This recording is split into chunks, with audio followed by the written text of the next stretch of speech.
ফিলিপাইনে আঘাত এনেছে শক্তিশালী 6.9 মাত্রার ভূমিকম্প। এতে নিহত হয় অন্তত 69 জন। সবচেয়ে বেশি ক্ষতির মুখে পড়েছে দেশটির বোগো শহর। সুনামির সতর্কতা জারি হলেও পরে তা প্রত্যাহার করে নেওয়া হয়।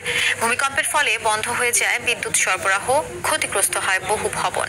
বোগো, সান রেমিজিও ও দানবান্তায়ান এলাকায় টেলিযোগাযোগ ব্যবস্থা ভেঙে পড়ার খবরও পাওয়া গেছে। ইমতিয়াজ আহমেদের রিপোর্টে এরই বিস্তারিত।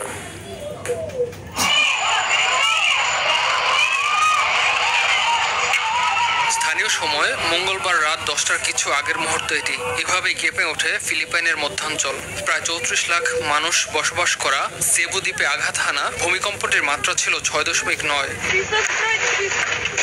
ভূমিকম্পে সবচেয়ে ক্ষতিগ্রস্ত সেবু দ্বীপের উত্তর প্রান্তে অবস্থিত বোগো শহর। ভূমিকম্পের পর সেখানে তৈরি হয় তীব্র খাদ্য ও পানি সংকট। সিভিল ডিফেন্স বিভাগ জানায়, আহতদের উপচে পড়া ভিড়ে হিমশিম খাচ্ছে সেখানকার হাসপাতালগুলো। আহত হয়ে অনেক রোগী আসছে, ইতিমধ্যেই আমরা তাদের সামলাতে হিমশিম খাচ্ছি। নিহতের পরিবারের প্রতি শোক জানিয়ে দ্রুত সহায়তার আশ্বাস দিয়েছেন দেশের প্রেসিডেন্ট ফার্দিনান্দ মার্কোস জুনিয়র। মন্ত্রিসভার সদস্যরা সরাসরি ক্ষতিগ্রস্ত এলাকায় ত্রাণ কার্যক্রম পরিচালনা করছেন বলেও জানান তিনি। ভূমিকম্পে ক্ষতিগ্রস্ত হলেও চালু আছে দেশটির দ্বিতীয় বৃহত্তম ম্যাকতান সেবু আন্তর্জাতিক বিমানবন্দরের কার্যক্রম। তবে আরেক ক্ষতিগ্রস্ত শহর সান রেমিজিওকে দুর্যোগ এলাকা হিসেবে ঘোষণা করা হয়।